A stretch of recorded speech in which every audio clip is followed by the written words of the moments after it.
Baxın, yataq otaqlarının belə deyim də, yataq otağında belə baxanda qarderobla var əsas. Bir də bizim belə deyim də, yatdığımız yataq dəsti. Aha. Ha. Bax, burada vəziyyət necədir? Bax, indi matrası başa düşdüm, matras ayrıca seçilir. Amma bunun bir fərqi varmı ki, ümumiyyətlə nədir? Matras sadəcə olaraq üstünə qoyulur, yatılır da. Orada fərq eləyir o, yəni möhkəmliyi, digər məsələləri. Alt hissəsində baza olacaq, olmayacaq.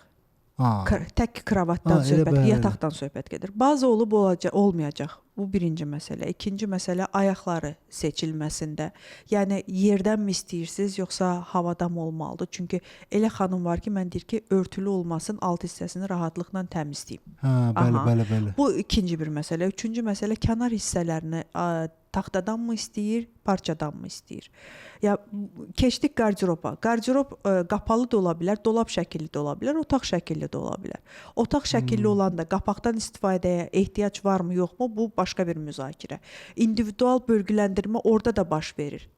Qarderob otağında sonra əlavə olaraq makyaj masası. Makyaj masasının istiqaməti, makyaj masasında istifadə olunan işıqlandırma sistemi. Üçüncü bir məsələ.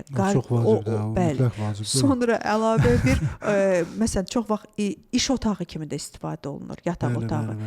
Dincəlmək üçün bir zona kimi istifadə olunur. TV stendin yan hissələrində bəzən biz kitablıqdan istifadə edirik. Kitab oxunması üçün əlavə bir zona olur. Görürsünüz, nə qədər individual yanaşıldı. Baxın, amma bir dənə məsələ var da.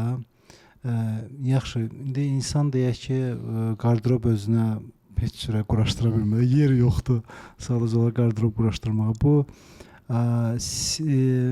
bir adi bir şkaf alsa, belə 2 nəfərlikdə belə şkaf götürsə, onu da belə individual istəklərə uyğun yığmaq olur onu, yoxsa standart da götürsən? Qarderobda istəyir adi qarderob otaq tipində olsun, istəyir dolab tipində olsun, fərqi yoxdur.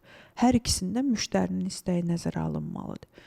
Bölgüləndirmə əsasən istifadə olunan geyim dolabınızda ən çox nəyə üstünlük verirsinizsə.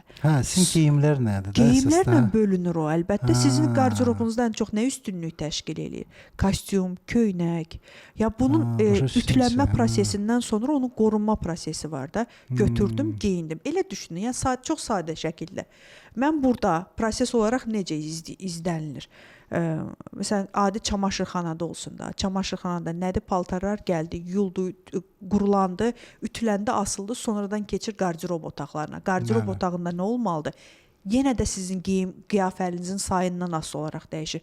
Ayaqqabımı çoxdur, köynəyimi çoxdur, şalvarlıqmı çoxdur. O sizə görə bölünməlidir də. Yəni sizin qiyafələrinizə görə bölünməlidir o. Aksesuar mı çoxdur? Bəlkə kəmərdən çox istifadə eləyirsiniz, bəlkə ayaqqabıdan, bəlkə qalstukdan. Yəni bu artıq bölgüləndirmədə sizə aid olan zonalar təyin olunur.